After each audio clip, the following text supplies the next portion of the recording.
Pemirsa, anggota DPRD Sumatera Selatan yang juga Ketua Perhimpunan Sapi dan Kerbau Indonesia, Budiarto Marsul, menyoroti kasus penyakit mulut dan kuku pada sapi di wilayah Sumatera Selatan. Dirinya mendesak Dinas Peternakan Sumatera Selatan untuk jemput bola ke kandang peternak menanggulangi permasalahan ini.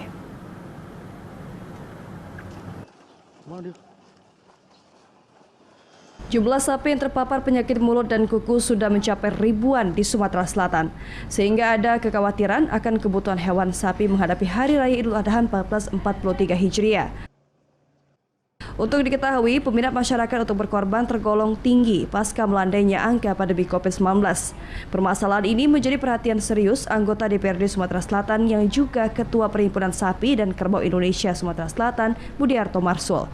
Politisi Partai Gerindra ini melihat besarnya dampak bagi kerugian peternak dan tentunya masyarakat yang ingin berkurban pada Idul Adha kali ini menjadi khawatir.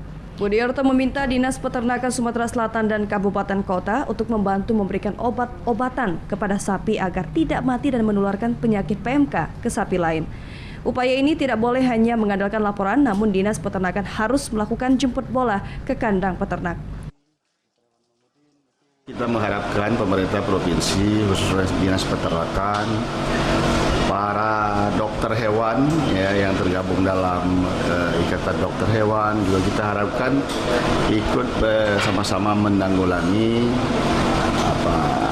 menangani ya kondisi seperti ini. Barangkali penanganan ini juga harus dengan cara-cara terobosan-terobosan yang luar biasa, karena ini kan persoalan yang luar biasa. Dari Palembang, Bambang Irawan, iNews melaporkan.